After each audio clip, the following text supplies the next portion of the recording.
kajian ilmiah.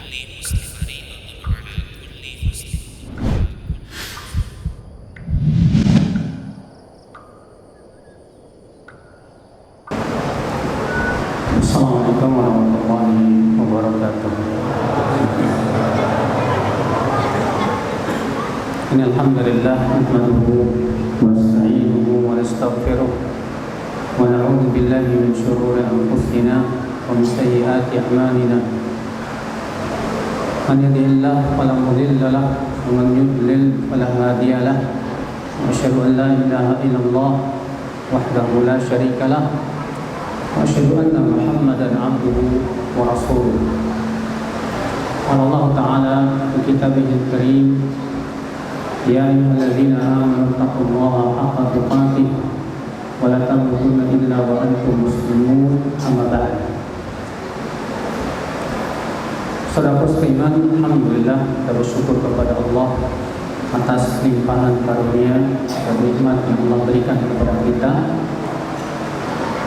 Dan pada sore hari ini saya ingin membahas tentang itu khutwah syaitan, langkah-langkah syaitan, yang saya ambil dari kitab Maqami' Syaitan yang ditulis oleh Syekh Salim bin Eid Al-Hilali. Karena mempelajari tentang langkah-langkah setan itu penting. Musuh kita yang paling berbahaya adalah setan. Allah tegas mengatakan dalam Al-Quran bahwa setan itu adalah musuh kita yang nyata. Allah mengatakan inna syaitana lakum aduwwun fattakhidhuhu aduwwa. Sesungguhnya setan itu musuh buat kalian, maka ambil setan sebagai musuh, bukan ambil setan sebagai teman. Allah mengatakan fattakhidhuhu aduwwa. Jadikan setan sebagai apa? Musuh. Setan tidak akan pernah berhenti dari menggoda manusia. Siang malam tak pernah henti-henti. Akan terus menyesatkan manusia. Oleh karena itu Al-Imam Ibnu Qayyim rahimahullah ketika menyebutkan tentang maratibul jihad, 4 martabat jihad. Yang pertama, jihadun nafs, itu jihad melawan diri sendiri. Yang kedua, kata beliau apa? Jihadus syaitan, jihad melawan apa? Setan.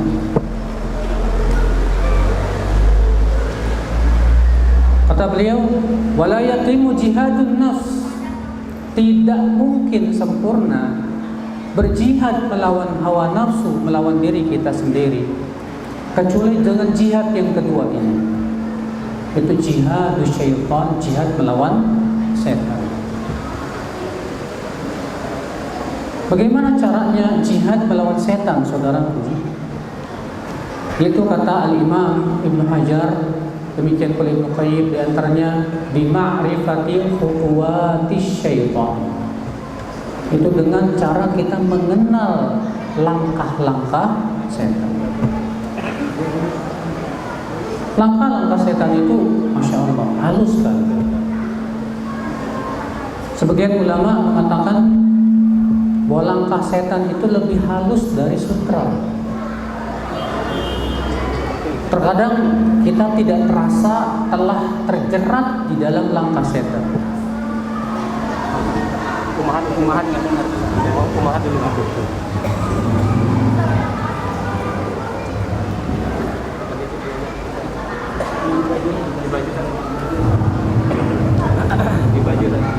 Di baju udah penuh. Oh, udah penuh ya. Udah panjang ini. Iya.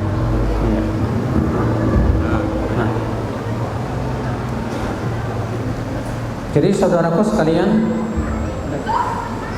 kewajiban kita adalah berjihad melawan setan seumur hidup, Pak. Karena setan akan menggoda kita seumur hidup, Pak. Setan akan terus berusaha bagaimana kita menjadi teman-teman mereka dalam api neraka.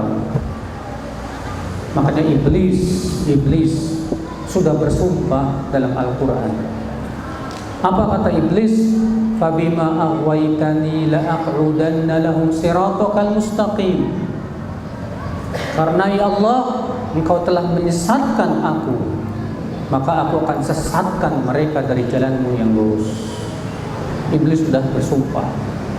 Iblis sudah bertekad bulat untuk menggoda manusia dari jalan Allah Subhanahu wa taala. Maka siapapun kita yang ingin selamat sampai ke dalam surga, wajib kita mengetahui tentang langkah-langkah setan itu. Sebab jika kita tidak mengetahuinya dan kita tidak paham tentangnya, kita akan mudah sekali terperangkap oleh jerat-jerat setan. Di sini Syekh Salim menyebutkan beberapa langkah-langkah syaitan dalam kitab beliau ini. Kata beliau, ma'rifatu khutuwati syaitan, mengenal langkah-langkah setan. Kata beliau, Allah Ta'ala berfirman dalam surah Al-Baqarah ayat 168, wala tattabi'u khutuwati syaitan innahu lakum aduwwum mubin. Jangan kalian ikuti langkah-langkah setan, sesungguhnya setan itu musuh nyata buat kalian, kata Allah Subhanahu wa taala. Fadunaka bayan hadir khutuwat. Berikut ini adalah langkah-langkah syaitan. Apa saja langkah-langkah setan? Kata beliau, yang pertama, an-nisyan. Ini godaan setan yang paling ringan. Apa itu? Dijadikan lupa. Dalilnya surat Al-An'am ayat 68. Allah Ta'ala berfirman, wa imma yunsiyannaka syaitan fala taq'ud ba'da dzikra ma'al qaumidh dhalimin. Apabila setan menjadikan kamu lupa, maka jangan sekali-kali kamu duduk setelah kamu ingat bersama orang-orang yang zalim.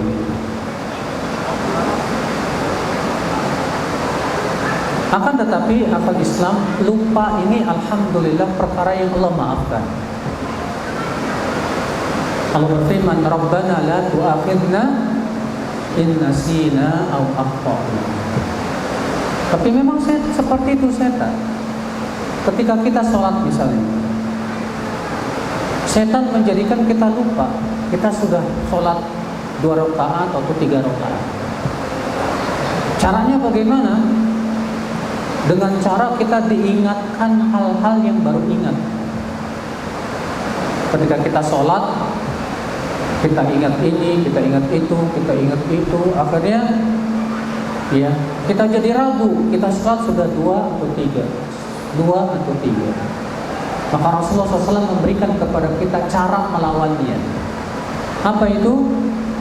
Yang pertama, kita berusaha untuk mengingat-ingat dulu yang benar seperti apa. Kalau sudah tidak ingat sama sekali, maka pada waktu itu ambil yang yakin. Kalau kita lupa misalnya 2 atau 3, maka ambil yang 2. Tambah 1 rakaat, kemudian sujud 2 kali. Sujud yang disebut dengan sujud apa? Sahwi. Demikian Pak. Kita lupa zikir. Zikir pagi dan petang misalnya, dijadikan oleh setan supaya kita tidak berzikir. Disibukkan. Ketika kita mau zikir pagi dan petang, kita ingat ini, kita ingat itu, akhirnya kita lupa tentang zikir pagi dan petang. Dilupakan. Kita sudah berusaha menghafal Al-Quran, tapi ternyata apa yang terjadi, setan berusaha bagaimana supaya kita melupakan hafalan kita. dengan berbagai macam cara. Maka dari itulah ya akal Islam, ini langkah yang pertama, akan tetapi ini langkah setan yang ringan. Langkah setan yang kedua, kata Syekh Salim bin Eid Al-Hilali, al-istidraj, diulur sedikit demi sedikit.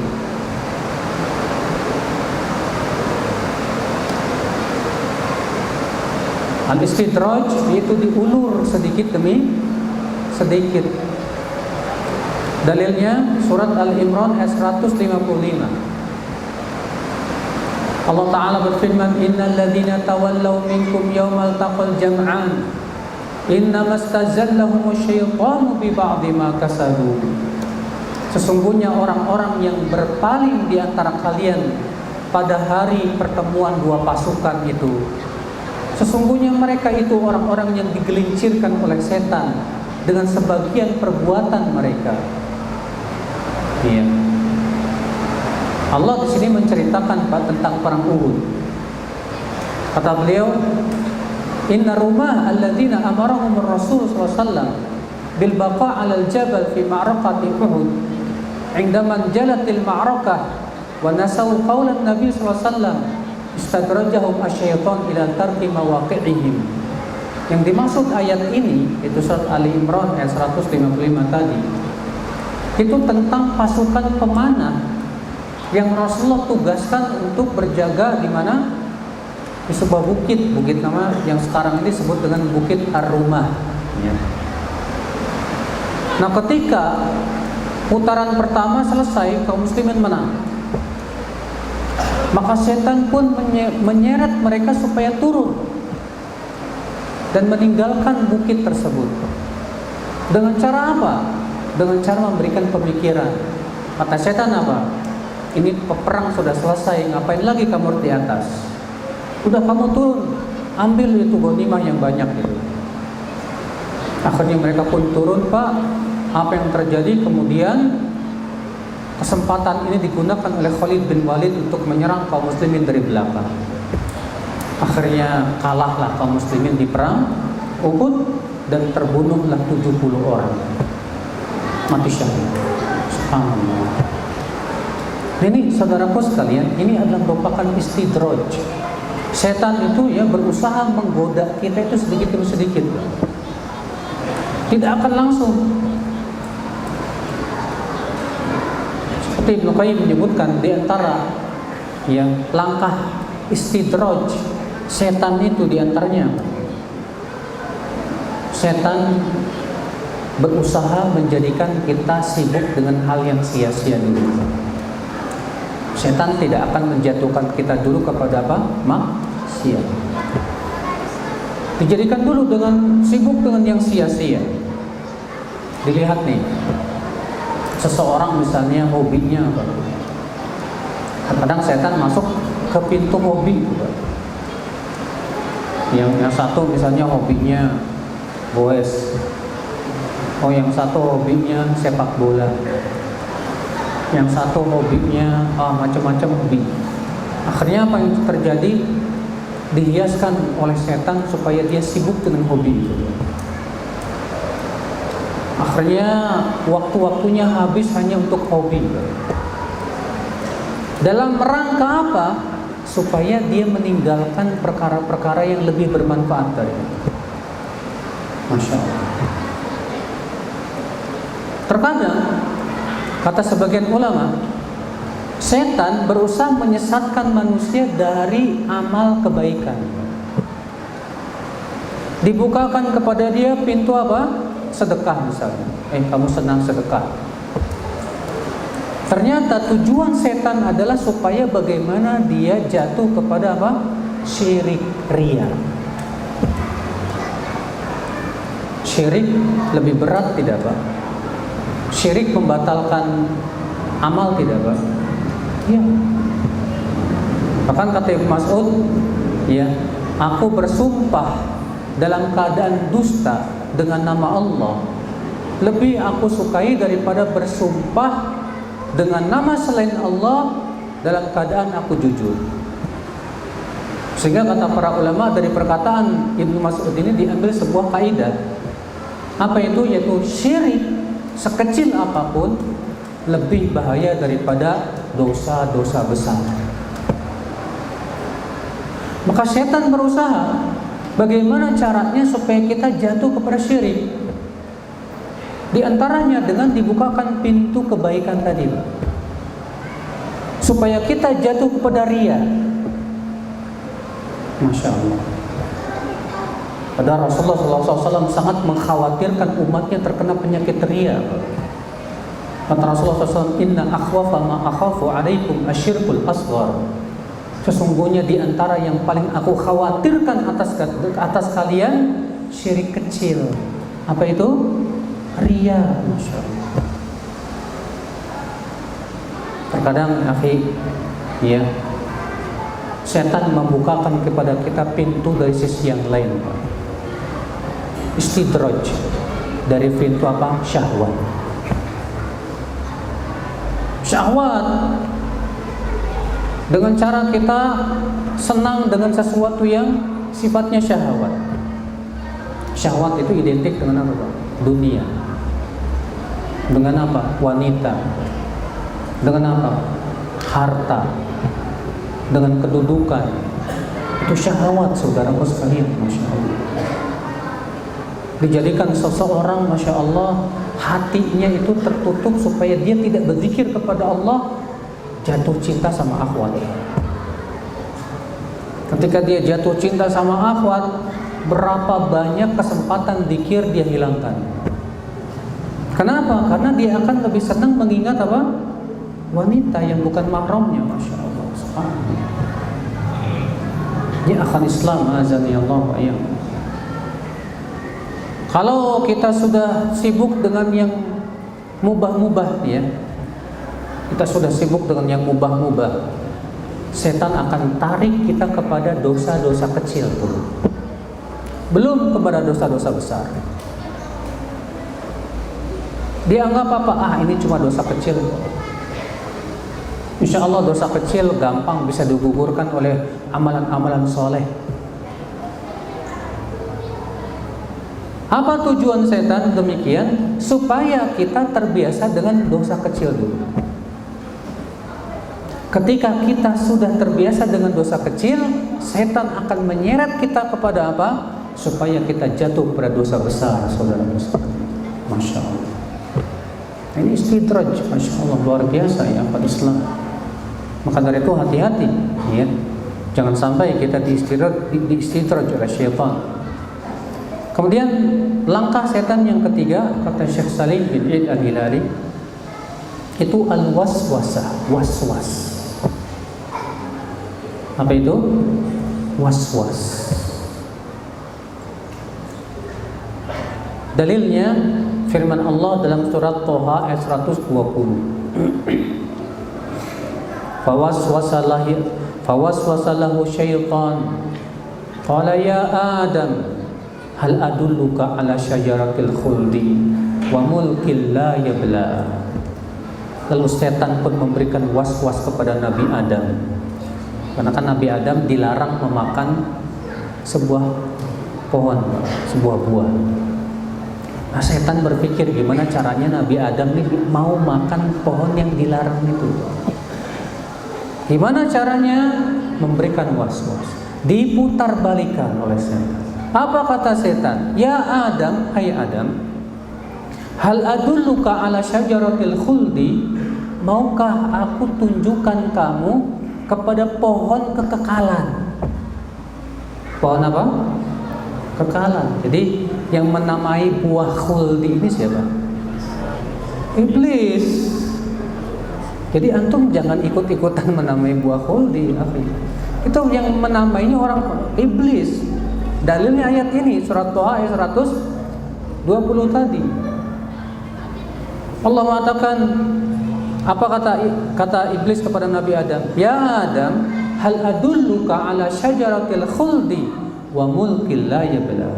Hai Adam, maukah aku tunjukkan kamu kepada buah kekekalan, pohon kekekalan. Artinya kalau kamu makan pohon itu, kamu akan kekal, hai Adam. wa mulkil la yabla, dan kerajaan yang tak akan pernah fana. Artinya iblis memberikan kepada Nabi Adam was-was. Apa? Hai Adam, sebetulnya kamu kalau makan pohon ini, kamu justru bakalan kekal, hai Adam. Iya, bahkan dalam surat Al-A'raf, iblis sampai bersumpah, Pak. Wa qasamahuma inni lakuma laminan nasihin. Iblis bersumpah kepada Nabi Adam dan Hawa, aku ini cuma ngasih nasihat buat kamu. Masa kamu gak nerima nasihat sih? Masya Allah. Ini was-was ya akal Islam ya. Dan was-was setan ini macam-macam, Pak. Sebutkan dalam hadis yang sahih yang dikeluarkan Muslim ya. Inna syaitan ya'ti ahadakum. Setan itu nanti akan datang kepada salah seorang dari kalian. Fayaqul, lalu setan akan berkata kepada kalian, man khalaqa kadza, siapa yang menciptakan langit? Allah. Siapa yang menciptakan bumi? Allah. Siapa yang menciptakan ini dan itu? Allah.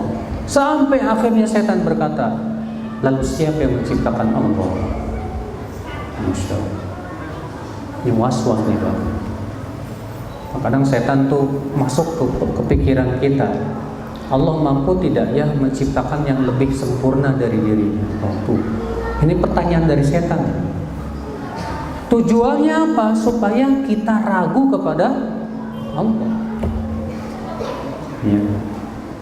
Setan masuk itu, Pak, ke pikiran kita. Allah kan sudah mentakdirkan segala sesuatu 50.000 tahun sebelum menciptakan langit dan bumi. Berarti Fir'aun juga sudah takdirkan kafir dong. Maka harusnya Fir'aun gak salah dong ngikutin takdir. Oh, itu was-was setan juga. Gimana caranya supaya apa? Supaya kita jadi pembela Fir'aun. Ya. Itu was-was setan masuk ke dalam pikiran kita. Ini salah satu daripada cara iblis menyesatkan manusia. Was-was. Was-was itu biasanya dalam pikiran. Ya.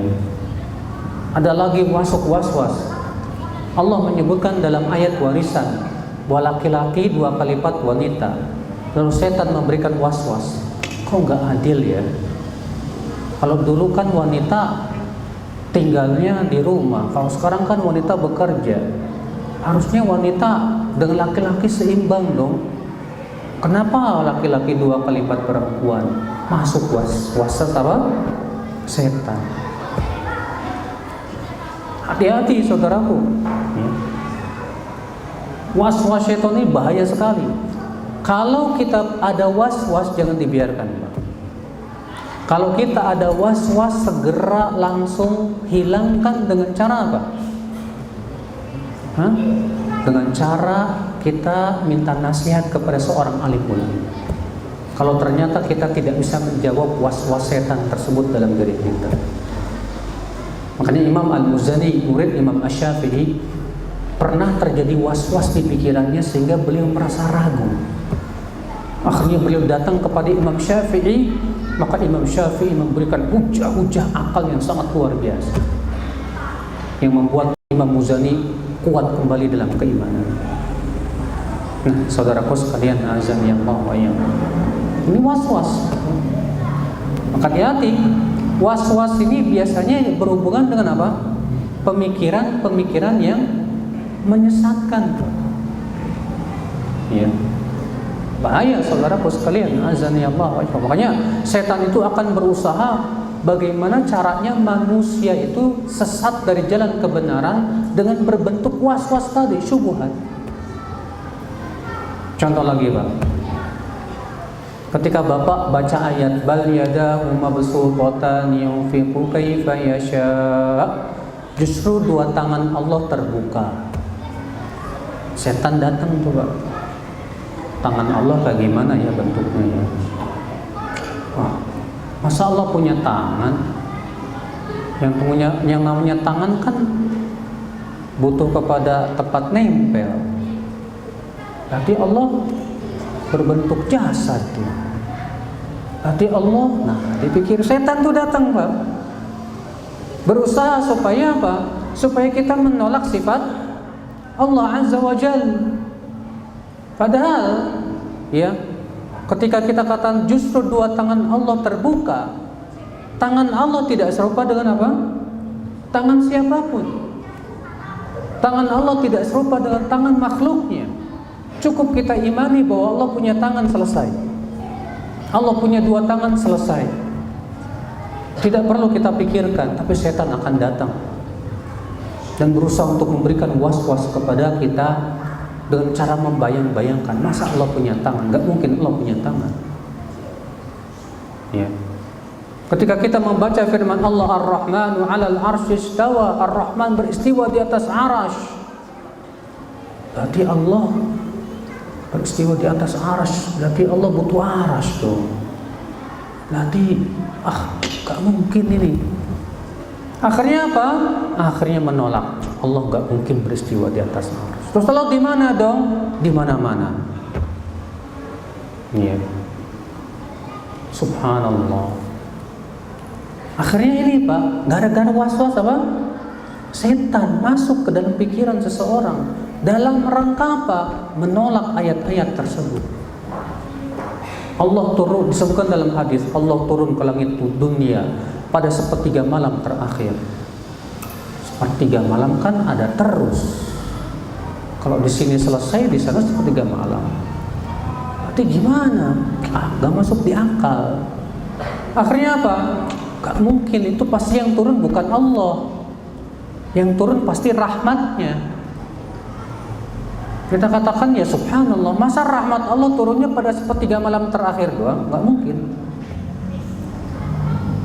Rahmat Allah itu turun setiap saat. Dan Rasulullah tegas mengatakan yanzilu Rabbuna, Rabb kita turun pada sepertiga malam terakhir. Tapi gara-gara was-was ini lah Pak, yang menyebabkan akhirnya seseorang jadi ragu terhadap ayat tersebut.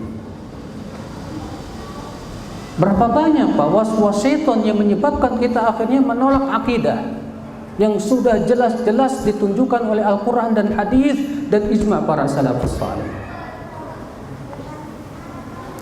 Iya. Contoh lagi Pak, setan datang mau memberikan was-was. Yang namanya akidah itu kan sesuatu keyakinan yang pasti. Sedangkan hadis ahad itu kan hanya paling tinggi dugaan yang kuat, kata mereka. Masa sesuatu keyakinan ditetapkan oleh dugaan yang kuat? Gak mungkin. Akhirnya apa Pak? Dia menolak hadis-hadis ahad dalam masalah akidah. Akhirnya apa? Nah itu azab kubur tuh hadisnya ahad. Jadi menurut kamu apa?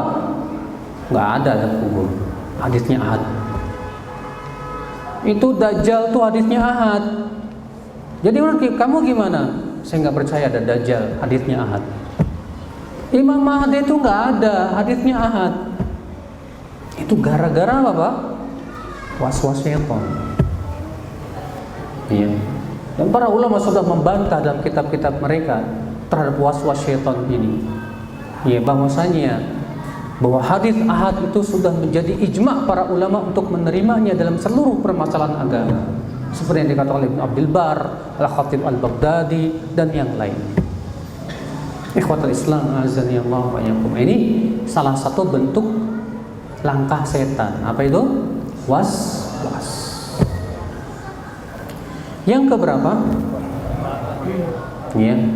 Yang selanjutnya tazyin, menghias-hiaskan sesuatu yang buruk dijadikan terlihat baik.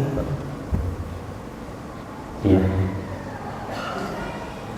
Contohnya lihat Pak, di sini iblis ingin bagaimana caranya Nabi Adam makan buah yang dilarang. Caranya gimana Pak? Caranya dihiaskan dulu, dinamai dulu pohon tersebut dengan nama pohon apa tadi? Pohon khuldi. Apa khuldi? Kekal. Ingin mengesankan kepada Nabi Adam bahwa kalau kamu makan pohon ini justru kamu kekal di surga. Pinternya iblis, Pak. Makanya di zaman sekarang lihat, Pak, banyak pemuda-pemuda yang minum arak tidak, Pak? Banyak. Narkoba banyak. Padahal kalau antum minum arak pusing, Pak, gak enak, muntah dan yang lainnya, tapi kok bisa laris ya, Pak? Dukun paranormal itu, Pak. Padahal semua orang sebetulnya secara fitrah tahu dukun tuh gak bener, tapi kok bisa? Nah itulah iblis memberikan hiasan dulu, Pak. Dukun dikasih nama yang bagus, orang pinter. Kenapa disebut orang pinter, Pak? Karena yang mendatanginya rata-rata orang bodoh. Iya. Paranormal, padahal nggak normal. Iya. Masa di langit ada AC katanya? AC-nya gede lagi. Remote-nya yang megang.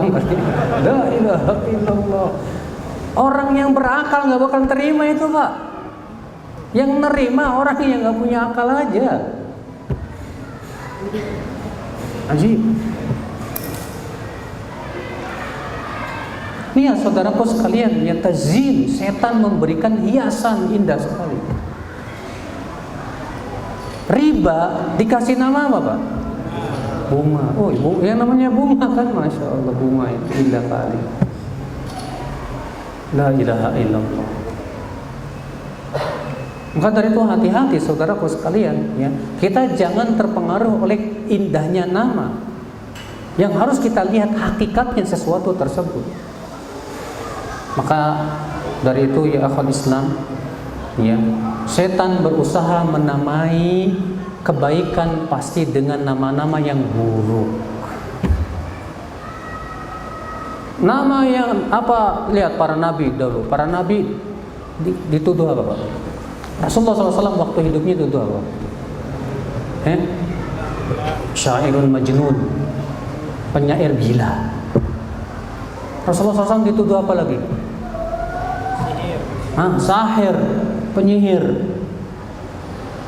Ya. Bayangkan, supaya apa? Supaya manusia lari dari Rasulullah sallallahu alaihi wasallam. Kebaikan dinamai dengan keburukan, keburukan dinamai dengan apa? Kebaikan. Supaya apa? Laris di tengah manusia. Makanya kata Syekhul Islam dalam kitab Majmu' Fatawa, di antara pinternya setan supaya keburukan itu laris, Pak, itu biasanya dicampur sedikit dengan kebenaran. Sebab kalau keburukan itu murni 100% buruk, orang semua akan lari, Pak. Tapi ketika dicampur sedikit kebenaran, maka orang akan tertipu. Makanya dukun terkadang benar nggak, Pak? Dukun terkadang benar nggak? Terkadang benar. Dan Rasulullah mengabarkan begitu dalam hadis yang sahih, bahwa Rasulullah SAW mengatakan bahwa dukun itu bekerja sama dengan para jin, di mana jin-jin yang besar itu naik ke pundak temannya sampai ke langit untuk mendengar apa? Berita-berita langit. Namun seringnya mereka terkena lemparan api, kata Rasulullah SAW. Namun terkadang mereka berhasil mendengar berita langit tersebut, lalu disampaikan ke jin di bawahnya, terus sampai ke telinga apa? Dukun. Lalu kemudian dibumbuhi dengan 100 kedustaan. Makanya terkadang dukun benar, tapi anehnya yang diingat sama kita yang satu benar ini, sementara yang 100 bohongnya nggak kita ingat. Nah itulah ya akhwal Islam, azan ya Allah wa yakum, ini pinternya setan begitu, Pak. Maka dari itu hati-hati saudaraku ya, mereka-mereka yang membawa kesesatan dengan dibumbuhi sedikit kebenaran, Pak. Untuk melihat orang-orang liberal tuh, Pak, bagaimana caranya supaya kebatilan mereka laris di tengah masyarakat, dibumbui dengan sedikit kebenaran. Dibawakan ayat-ayat Al-Quran, Dibawakan hadis-hadis yang sesuai dengan keinginan mereka, kemudian ditafsirkan dengan akal-akal mereka. Supaya tujuannya apa? Supaya bisa diterima oleh masyarakat. La haula wala quwata illa billah. Ya. Masya Allah ya akal Islam. Barusan saya lihat-lihat ya di media sosial, ada seorang yang dianggap kiai lah, entah kiai atau bukan. Katanya Rasulullah SAW mengawinkan anaknya dengan orang yang beda agama. Katanya Rasulullah SAW sempat minta bantuan ke dukun. Katanya la ilaha illallah. Sengaja disembus-sembuskan seperti ini. Kenapa Nabi Muhammad SAW yang diambil? Karena mereka tahu umat Islam itu sangat menghormati Rasulullah Sallallahu Alaihi Wasallam. Nah, dengan cara membuat berita-berita hoax terhadap Rasulullah SAW, banyak orang-orang yang lemah ilmunya menganggap, oh ternyata Rasulullah aja berbuat itu kok. Tapi orang yang akal Islam, yang orang Masya Allah Insya Allah terpelajar, dan dia juga tidak mudah menerima, diperiksa dulu, dicek dulu kebenarannya, Insya Allah tidak akan mudah terombang-ambing, ya, oleh godaan setan seperti itu. Kayak akal Islam, ya, ini, ya. Jadi setan menghias-hiaskan. Di antara contoh menghiaskan juga, Pak, dihiaskan wanita di hadapan laki-laki. Sebutkan dalam hadis, innal mar'ata tuqbilu fi surati syaitan wa tudbiru fi surati syaitan. Wanita itu datang dengan bentuk setan dan pergi dengan bentuk setan. Maksudnya bukan wanita itu setan, bukan ya Pak ya. Tapi maksudnya kata para ulama, ya, wanita itu dijadikan senjata oleh setan untuk menggoda para laki-laki. Ya. Akhirnya apa? Mungkin ikhwan berjenggot pun kalau melihat perempuan cantik susah juga Pak, matanya kelilipan. Iya. Maka dari itu kata Rasulullah SAW memberikan apa? Tips. Kata Rasulullah, apabila salah seorang dari kalian melihat seorang wanita dan membuat kamu kagum, segera datangi istrinya dan setubuhi istrinya, karena Allah akan menghilangkan itu.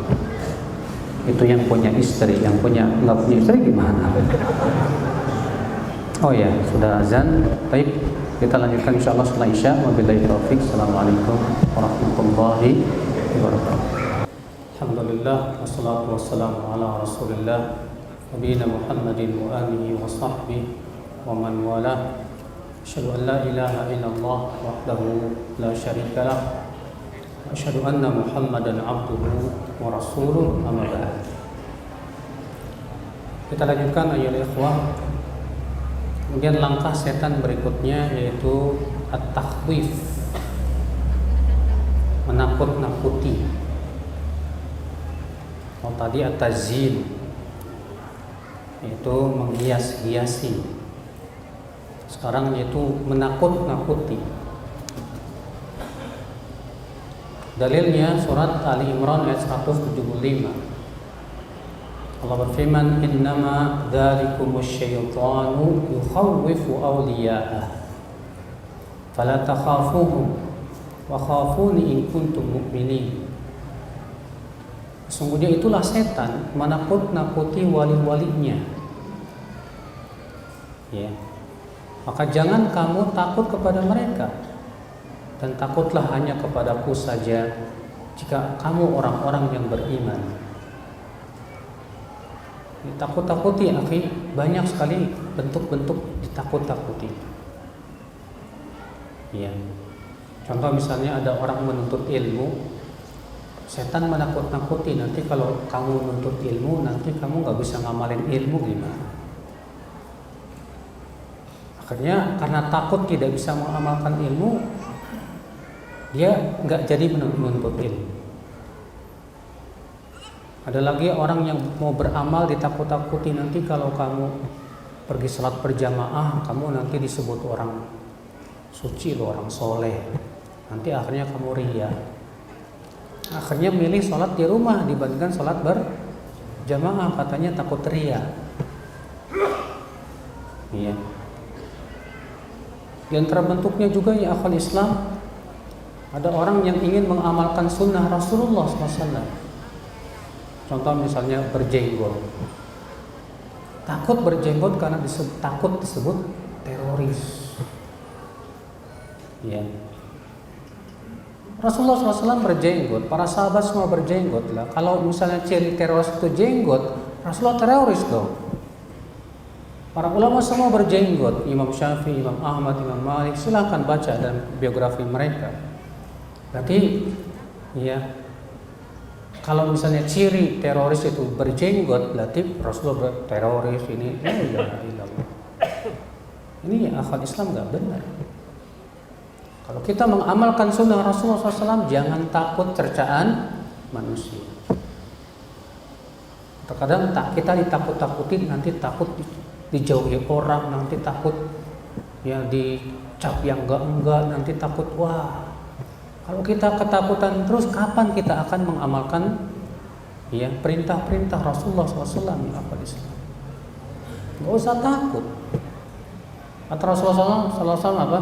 Man ardallaha bisakhatin nas kafallahu mu'natan nas. Siapa yang meridhokan Allah walaupun manusia benci kepada dia, Allah akan cukupkan ia dari manusia.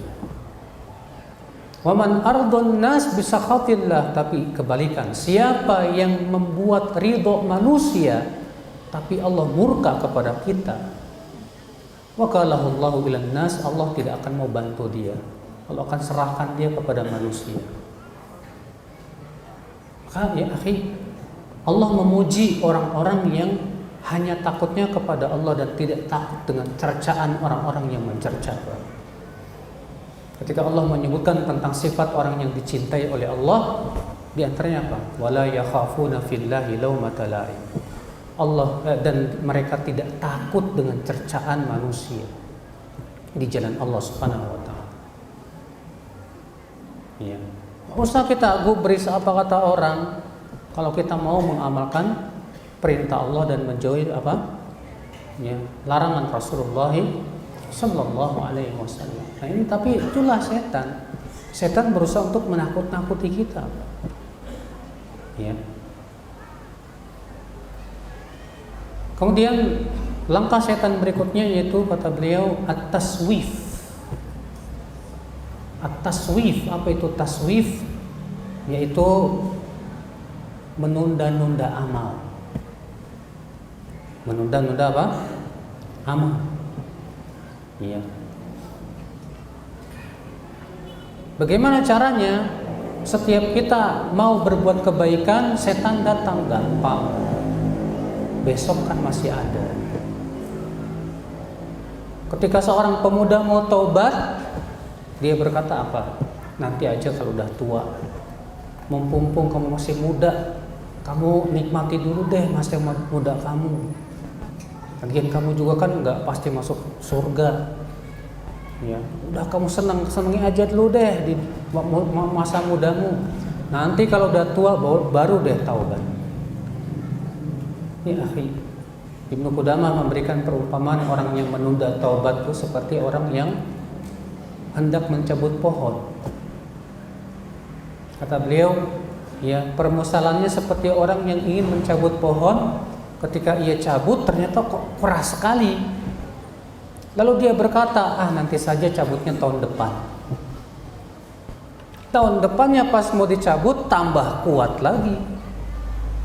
Lalu dia berkata, kalau begitu tahun depannya lagi tambah kuat lagi. Demikian, maksiat itu bagaikan pohon. Semakin kuat pohon maksiat di hati kita, semakin sulit ya pelakunya bertaubat kepada Allah Subhanahu wa taala. Tapi itulah makanya Al-Hasan Al-Basri berkata, "Iyyakum wat taswif." Jauhi oleh kalian taswif, menunda-nunda apa? Amal. Fa innaka fi yaumik wa lasta fi ghadik. Karena kamu sedang berada di hari ini bukan hari esok. Artinya hari esok belum tentu ada ya. Kalau kita hari ini bisa melaksanakan kebaikan sebaik-baiknya, besok pun kita bisa. Tapi kalau hari ini kita menunda-nunda, besok pun kita biasanya menunda juga. Sampai kapan kita akan terus menunda? Nanti. Nah, sekarang sebelum ajal menjemput kita. Nah, itu diantara langkah setan. Apa itu? Taswif. Kemudian diantara langkah setan juga al-amru bil ma'siyah. Itu setan memerintahkan manusia kepada perbuatan keji dan mungkar. Allah berfirman dalam surat An-Nur ayat 21, "Ya ayyuhalladzina amanu la tattabi'u khutuwati syaitan fa innahu ya'muru bil fahsya'i wal munkar." Hai orang-orang yang beriman, jangan kamu ikuti langkah-langkah setan. Sesungguhnya setan itu menyuruh kepada perbuatan keji dan mungkar. Setan berusaha menyuruh. Ketika kita sendirian, syahwat kita lagi menggebu, setan menyuruh, buka aja tuh video porno supaya nonton yang enggak. Ya, enggak apa-apa, nanti besok bisa taubat kok. Ya, nanti kamu setelah nonton video porno langsung deh sholat taubat. Setan terkadang pikirannya seperti itu, Pak. Menyuruh kita untuk berbuat apa? Ya, perbuat maksiat, perbuatan keji dan mungkar. Akhul Islam, azani Allah ya.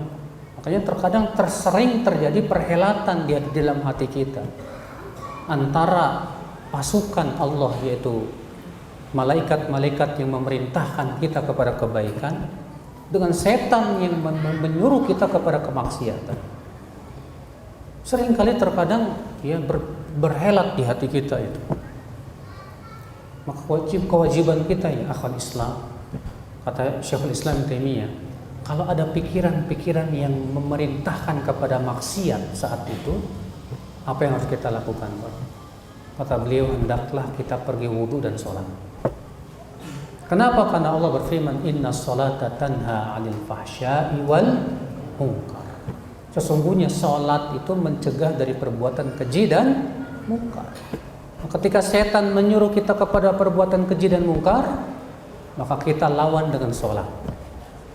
Allah berfirman, ya ayyuhalladzina amanu ista'inu bis-sabri was-shalah.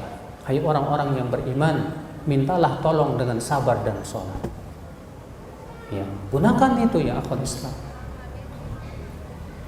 Kemudian diantara pintu-pintu setan, wasilah-wasilah syaitan. Sekarang beliau menyebutkan ma'rifatu wasaili syaitan, mengenal wasilah-wasilah setan untuk menghalangi manusia dari kebenaran. Apa itu? Al-jidal wal qaul 'ala Allah bi ghairi ilm, senang berdebat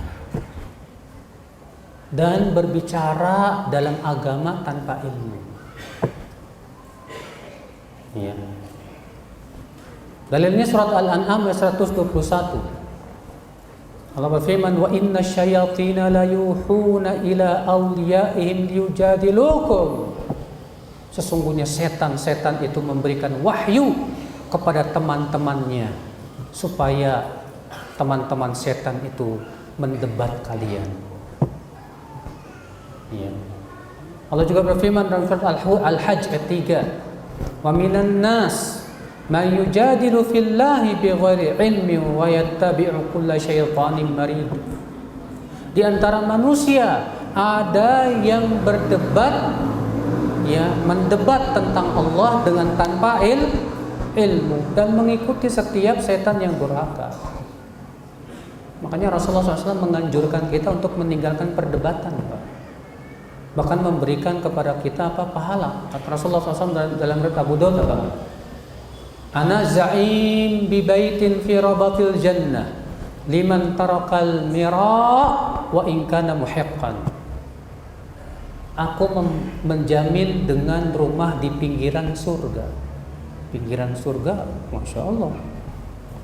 Ya, jangan antum pikirin pinggiran kota gitu ya. Pinggiran surga. Aku menjamin dengan rumah di pinggiran surga. Buat siapa?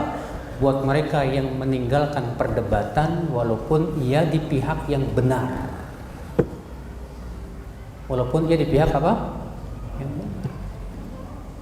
Boleh memang berdebat kalau tujuannya untuk membela kebenaran dan membantah kebatilan.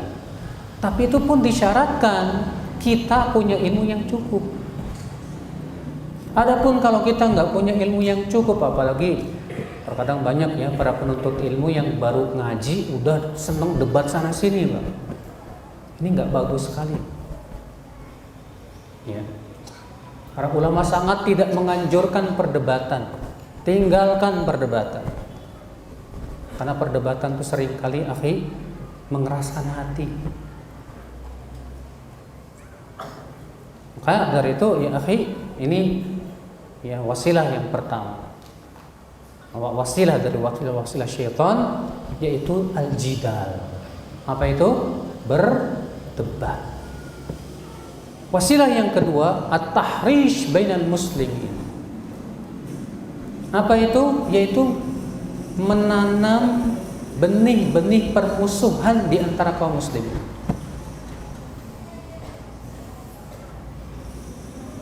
Sebutkan dalam hadis, inna syaitan qad aisa an yu'bad an ya'budahul musallun walakin bitahrish bainahum. Setan itu sudah merasa putus asa untuk disembah oleh orang-orang yang mentauhidkan Allah. Tapi setan punya cara bitahrish bainahum, yaitu menumbuhkan bibit-bibit permusuhan di antara mereka. Bagaimana? Terkadang dengan cara bahwa suudon sama temannya, tanpa ada tabayun, tanpa tanya dulu. Ya. Atau menghukumi dengan konsekuensi ucapannya, padahal bisa jadi orang tersebut tidak bermaksud demikian. Atau kita merasa punya power dan kemampuan. Ya. Akhirnya kemudian terjadilah Pak bibit-bibit apa? Permusuhan. Maka dari itulah ya akhul Islam, azani Allah wa iyyakum, hati-hati. Jangan sampai bibit-bibit permusuhan ini kita pelihara. Setiap kali ada perkara yang bisa menimbulkan bibit permusuhan, segera kita selesaikan ya akhul Islam. Ya. Dengan cara apa? Di antaranya dengan musyawarah. Allah berfirman wasyawirhum fil amr, dan ajak mereka musyawarah dalam segala macam perkara. Duduk bersama, selesaikan permasalahan-permasalahan itu. Jangan kemudian yang muncul keangkuhan dan keakuan. Apalagi Pak yang menyebabkan perpecahan itu, ya, bibit-bibit permusuhan, fanatik kepada selain Allah dan Rasul, fanatik golongan, fanatik kesukuan, fanatik karena pokoknya fanatik Pak, fanatik dengan organisasi. Pokoknya kalau bukan organisasi saya sesat. Waduh, bahaya nih Pak. Ya, fanatik kita seorang Muslim hanya kepada Allah dan Rasulnya. Allah dan Rasulnya ada dalilnya dan sesuai dengan pemahaman para sahabat sebagai sebaik-baik generasi. Khalas. Adapun kemudian kita berfanatik kepada organisasi kita, yayasan kita, partai kita, inilah sebab-sebab yang sangat terbesar yang menyebabkan kaum muslimin terkotak-kotak, saudara. Makanya Allah ketika melarang kita seperti orang-orang musyrikin dalam surat Ar-Rum ayat 31-32. Wala takunu minal musyrikin minal ladzina farraqu dinahum wa kanu syi'a kullu hizbin bima ladaihim farihun. Jangan kalian seperti orang-orang musyrikin. Itu orang-orang yang memecah belah agama mereka dan mereka bergolong-golong. Kemudian Allah menyebutkan di akhir ayat itu apa? Setiap golongan berbangga dengan apa? dengan apa yang ada pada golongannya. Inilah Pak kuncinya perpecahan. Kalau yang dibanggakan golongannya pasti pecah. Kalau yang dibanggakan benderanya pecah. Yang dibanggakan ismenya pecah. Adalah kewajiban kita akhi adalah kembali kepada Allah dan Rasulnya. Siapapun yang tidak mau kembali kepada Allah dan Rasulnya pasti pecah. Makanya Allah mengatakan apa? Wa ati'ullaha wa ati'ur rasula wa la tanaza'u fatafshalu wa tadhhaba rihukum. Taati Allah, taati Rasul, dan jangan berselisih. Kenapa Allah dahulukan dulu dengan mengatakan taati Allah dan taati Rasul? Artinya orang yang tidak mau taat kepada Allah dan Rasulnya itulah yang sumber perselisihan. Ikhwata Islam azani Allah wa iyyakum. Ya. Nah ini wasilah setan nih Pak. Sekarang teman-teman Masya Allah sebagian udah pada paham tentang Islam, tentang din, tentang manhaj yang hak. Tapi aneh ya, nggak bersatu. Hanya karena masalah-masalah apa? Dunia. Masalah apa? Dunia. Gara-gara daun fulus Pak. Tahu daun fulus Pak? Ini duit tuh nggak mengenal ustadz, nggak mengenal tuh penuntut ilmu, nggak mengenal siapa-siapa loh. Orang soleh bisa pecah belah gara-gara daun fulus nih Pak. Ustadz bisa pecah belah gara-gara daun fulus Pak. Nggak mengenal siapapun. Ya. Nah ini saudaraku, makanya ketika kaum antum misalnya sudah ayo kita bahu-membahu untuk membantu dakwah. Tapi ketika sudah mulai banyak duit masuk, nah apa itu? Ada yang matanya hijau, ada yang sudah mulai keikhlasannya goncang, Pak. Akhirnya apa? Gara-gara duit jadi ribu. Iya, bahkan Masya Allah, ya tampilannya sunnah banget, jenggot, cingkrang. Pas disuruh jadi bendahara, dibawa lari duitnya. Benar Pak Allah. Dan saya merasakan sendiri. Ya. Masya Allah ya akhal Islam. Maka dari itu hati-hati akhi. Jangan sampai ya ukhuwah kita pecah gara-gara dunia, duit, dunia, kedudukan dan yang lainnya. Ya. Ukhuwah kita, ukhuwah imaniyah, ukhuwah yang berdasarkan keimanan kepada Allah Azza wa Jalla, bukan berdasarkan kepada kedudukan, bukan berdasarkan karena memperebutkan kursi, bukan. Cinta kita cinta karena Allah, bukan cinta kita karena ikatan-ikatan dunia tadi. Ingat ini yang akal Islam ya. Makanya itu sekali lagi setan akan menjadikan kita lupa terhadap tentang tujuan daripada ukhuwah kita seperti apa. Ya. Di antara wasilah setan apalagi yang akal Islam, tasmiyatul asya bi wari asma'iha, menamai sesuatu dengan nama-nama yang mentereng. Yang sudah kita sebutkan tadi termasuk tazyin. Ya. Di antara wasilah setan yang akhirnya apa? Nyanyian dan musik. Nyanyian dan apa? Musik. Rasulullah SAW sabda dalam riwayat Bukhari, la yastahillanna aqwamun min ummati al-hira wal harira wal khamra wal ma'azif.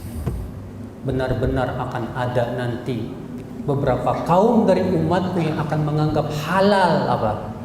Al-hira zina, wal harira sutra, wal khamra arak, wal ma'azif dan alat-alat musik. Ya. Nyanyian dan musik. Makanya lihat sama antum Pak, majelisnya nyanyian musik tuh nggak pernah dihadiri para ulama, orang-orang soleh, nggak ada Pak. Allah mengatakan wasyu'ara'u yattabi'uhumul ghawun. Wa syu'ara yattabi'uhumul ghawun. Para penyair itu, para penyanyi itu biasanya diikuti oleh ghawun. Siapa ghawun?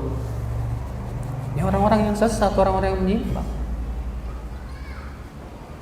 Ya. Antum lihat ya akal Islam. Tidak akan bertemu, kata Ibnu Qayyim, dua cinta dalam hati seorang hamba. Cinta Al-Quran dan cinta nyanyian. Gak mungkin bertemu. Orang yang cinta Al-Quran pasti gak suka nyanyian. Dan orang yang cinta nyanyian pasti dia tidak akan merasa suka kepada Al-Quran. Walaupun lisannya berkata saya suka. Antum lihat, dia akan lebih banyak menyanyi daripada baca Quran. Dia akan lebih hafal nyanyian daripada Al-Quranul Karim. Makanya ya, para ulama menyebut nyanyian itu apa? Ruqyatuz zina. Ruqyah menuju zina. Ya. Sebagian ulama lagi menamakan nyanyian apa? Mumbitun nifaq. Menumbuhkan penyakit apa? Kemunafikan. Ya. Nah ini akhi, walaupun memang bersyair, ada jenis syair yang dibolehkan oleh para ulama. Syair-syair yang isinya kebaikan, memberikan semangat dalam amalan soleh, itu pun jangan terlalu banyak. Kenapa? Karena Rasulullah SAW sabda dalam riwayat Bukhari, la am yumla batnu ahadikum qayhan, ya, sadidan, khairun lahu min an yumla asy'ara. Lebih baik perut seseorang dipenuhi dengan nanah dan darah daripada dipenuhi oleh syair. Ya. Nah, saudaraku sekalian, jangan kita lebih asyik ngedengerin nasyid. Sebagian pemuda itu asyik nasyidan sudah. Ya, nasyid nggak berpahala buat kamu. Bahkan nasyid-nasyid yang ada di zaman sekarang banyak diingkari oleh para ulama juga di zaman sekarang.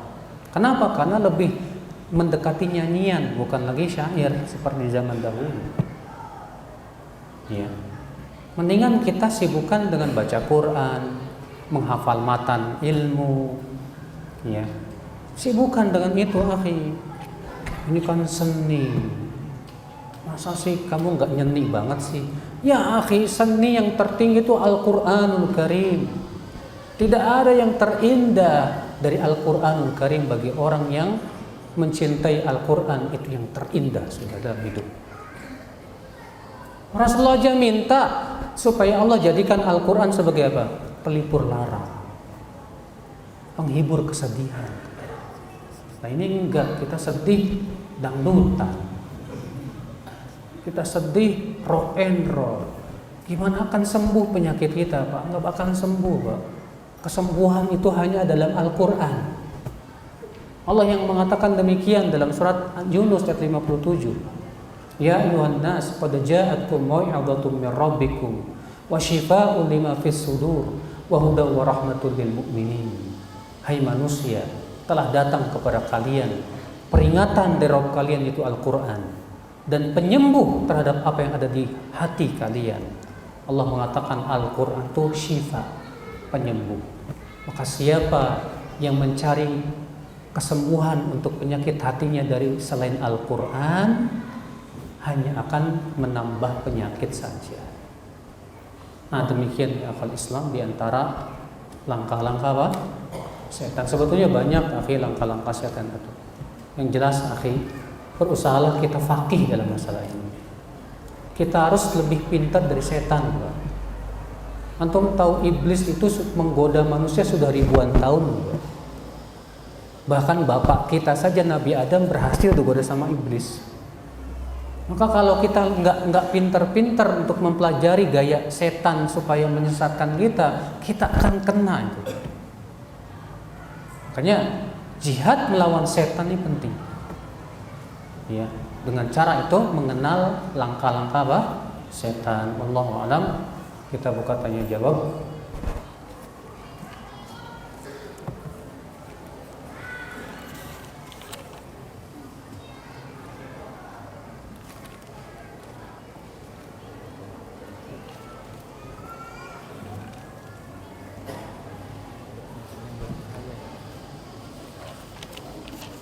Was-was apa yang terjadi pada Imam Al-Muzani, Ustaz?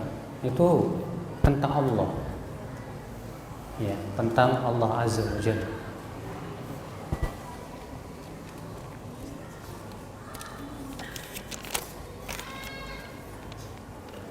Apakah malam Lailatul Qadar masih ada? Ada, Pak. Rasulullah yang mengabarkan gitu. Kata Rasulullah apa? Taharrau Lailatul Qadar fi witrin minal ashril awakhir min Ramadan. Cari oleh kalian Lailatul Qadar pada malam-malam ganjil di 10 Rasulullah yang nyuruh. Ya. Sementara ayat Al-Quran kan sudah sempurna diturunkan, Ustadz, dan Nabi Muhammad sudah meninggal. Mohon penjelasan. Iya, walaupun Al-Quran sudah sempurna, namun seluruh ulama sepakat bahwa Lailatul Qadar terus terjadi sampai hari kiamat. Makanya para sahabat sepeninggal Rasulullah SAW, mereka mencari Lailatul Qadar. Para tabi'in, para tabi'ut tabi'in, para ulama setelahnya, mereka senantiasa menghidupkan malam-malam 10 terakhir untuk mendapatkan malam Lailatul Qadar. Ya. Betul, memang Al-Quran diturunkan di malam Lailatul Qadar, tapi bukan berarti, Pak, bahwa setelah Al-Quran sempurna Lailatul Qadar udah nggak ada. Ini pemahaman yang bertabrakan pertama dengan dalil dan ijma. Adapun dalil sudah kita sebutkan tadi, perintah Rasulullah kepada umatnya secara umum untuk mencari Lailatul Qadar di malam ganjil. Adapun ijma seluruh sahabat, tabi'in, tabi'ut tabi'in, setelahnya mereka senantiasa mencari Lailatul Qadar dan menyebutkan tentang keutamaannya. Ya. Ada demikian.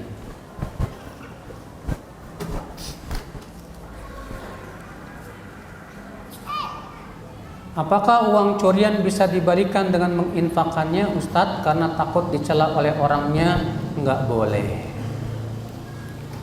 Barang curian itu, Pak, milik siapa? Milik orangnya. Taubatnya gimana? Wajib dikembalikan kepada orangnya. Enggak bisa diinfakkan? Enggak bisa diinfakkan. Ya. Hanya karena takut celaan, antum ketika nyuri aja enggak takut dicela. Sekarang antum mau taubat masa takut dicela? Ini udah bismillah, antum minta maaf sama dia, saya sudah taubat dan sebagai kesempurnaan taubat saya wajib untuk mengeluarkan barang curian saya, Pak. Mohon maaf, Pak. Iya, kembalikan ke dia. Kalau antum infakkan malah berdosa lagi antum. Kenapa? Karena menginfakkan harta yang bukan milik antum dan masih itu hak orang lain.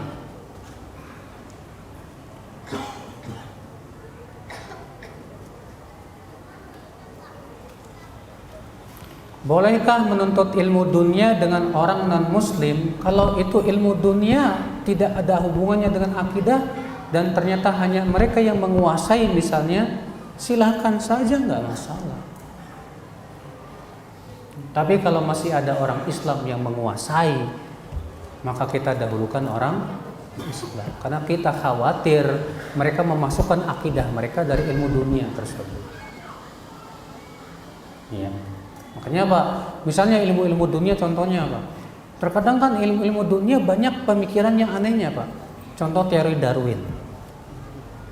Teori Darwin yang mengatakan bahwa manusia berasal dari apa? Kera. Ya. Sementara kita Muslim tidak beriman dengan teori itu, Pak.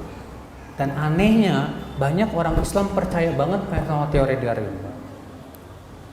Padahal Al-Quran sudah jelas bahwa manusia yang pertama kali Allah ciptakan siapa?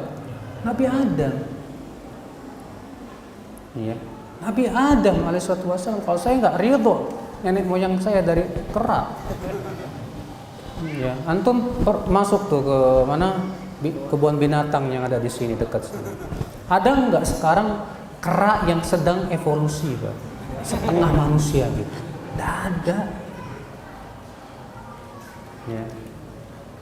Itu bualan semua, itu bualan mereka yang akan Islam.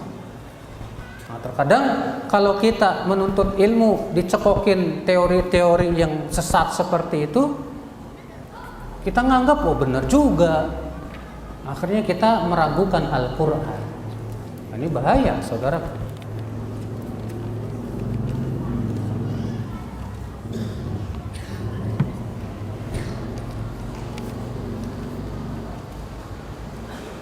Apa yang harus kita lakukan ketika digoda setan? Tergantung godaan setan kita yang mana ini. Kalau godaan setan yang sifatnya was-was yang menyebabkan kita ragu kepada Allah, maka kita a'udzubillahi minasyaitonir rajim. Kalau godaan setan itu berupa apa?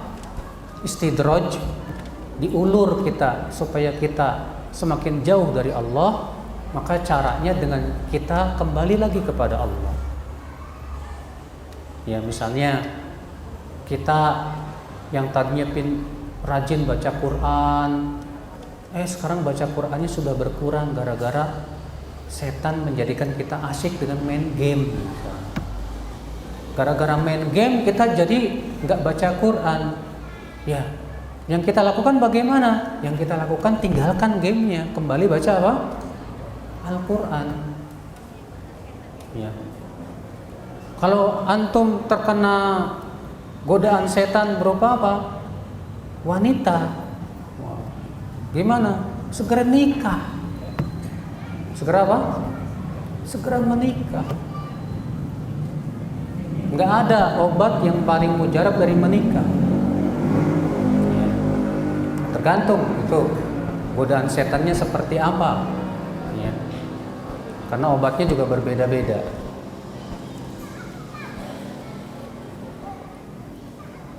Bagaimana membayar hutang puasa tahun lalu, sementara tahun ini juga tidak bisa berpuasa karena hamil muda? Ya, kalau memang tahun lalu ada hutang puasa dan hutang puasa karena haid misalnya, dan tahun ini nggak sempat untuk membayar, maka boleh dibayar setelah Ramadan tahun depan, tahun ini. Namun khilaf para ulama, bagi mereka yang tidak sempat mengqadha, ya, baru mengqadhanya setelah Ramadan berikutnya, apakah cukup mengqadha saja atau harus ditambah fidyah? Sebagian ulama mengatakan wajib dua, qadha dan fidyah, sebagai sanksi atas dia yang dia ya tidak berusaha untuk apa? Mengqadha sesegera mungkin. Sementara sebagian mengatakan ya tidak ada dalil fidyah. Yang ada dalam dalil apa? Qadha. Allah mengatakan faman kana minkum maridhan aw ala safarin fa'iddatun min ayyamin ukhra. Siapa yang di antara kalian sakit atau sedang safar lalu tidak berpuasa, maka gantilah di hari-hari yang lain. Tidak ada dalil dari Allah dan Rasulnya wajib fidyah bagi mereka yang seperti ini.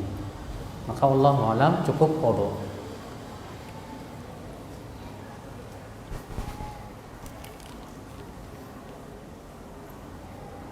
Bagaimana caranya agar bisa menundukkan pandangan ketika melihat wanita yang bukan mahram? Caranya Pak, yang pertama ya, rayu jiwa kita. Ketika antum yang melihat pertama langsung palingkan, dan antum segera merayu bidadari surga lebih baik dari dia. Bidadari surga lebih baik dari. Yang kedua, antum ingat keutamaan menundukkan pandangan. Kata Ibnu Qayyim, orang yang menundukkan pandangannya dari perkara yang haram, Allah gantikan dengan kemanisan iman. Orang yang senantiasa matanya itu tertunduk dari yang haram, Pak, hatinya itu akan bersih, bening. Dan itu jauh lebih baik, Pak, daripada menikmati wanita. Apa manfaatnya? Pertama udah dosa. Yang kedua belum tentu punya kamu. Yang ada akhirnya setan menggoda kamu. Andai. Ya. Udahlah. Kalau kita yakinkan bahwasanya walaupun dia secantik apapun belum tentu baik buat saya. Ya. Nah, disinilah kita penting ya akhi ya untuk punya rasa takut kepada Allah Azza wa Jalla. Jadi kalau pandangan pertama nggak sengaja dimaafkan kata Rasul. Tapi untuk yang kedua tidak. Mumpung yang pertama nah, boleh juga kalau niatnya seperti itu.